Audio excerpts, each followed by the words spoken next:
Hi everyone, it's Clara and I'm back with yet another review of an exit game. This time it's the House of Riddles. It was released a couple of years ago and it is the last of the ones that are out at this moment that I haven't played. Although actually there's two brand new ones that are just released or about to be released. So that's not going to be the case for very long.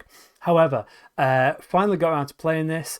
And here, this is going to be a review with no spoilers. So I'm going to talk very generally and, to be honest, fairly briefly. And then I'm actually going to release a second video where I talk about the actual puzzles themselves. But this is more me discussing what I thought of the puzzles. And let's get to that discussion, shall we?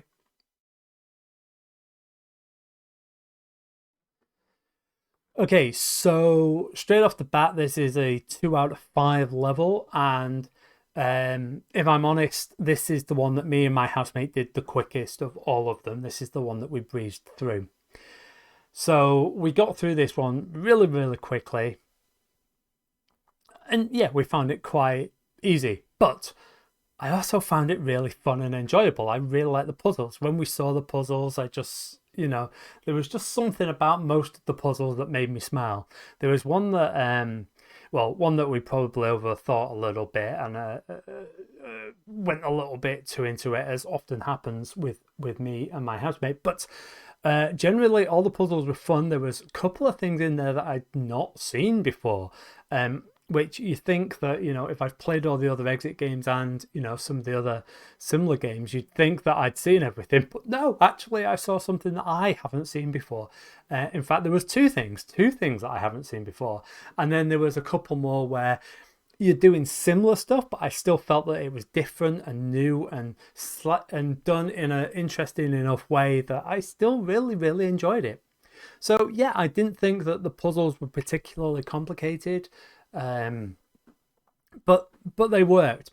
I will also say that I don't know what it is about this one, but the booklet and the artwork, I just love the artwork in this one. I really, really do. I just yeah, it just really speaks to me and my sensibilities. It's real I don't know, it reminds me of certain graphic novels that I read. So I just really enjoyed the art in this one.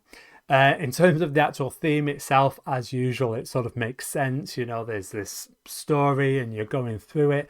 It's maybe not quite as thematic as the last one I reviewed, which was the Haunted Roller Coaster and a few others. But at the same time, you understand why the theme's there and it makes fun and it does add to it. So, yeah, easy enough, but really, really good fun. Really enjoyed it. Saw some things that were new to me.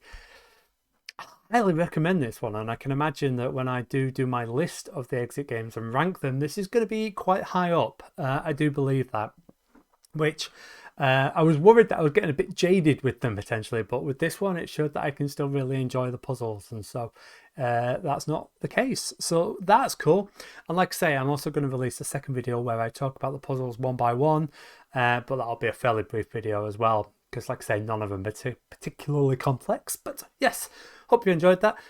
If you did, like, subscribe, all that malarkey. And until next time, I am Clara Barker and I'll see you soon. Bye.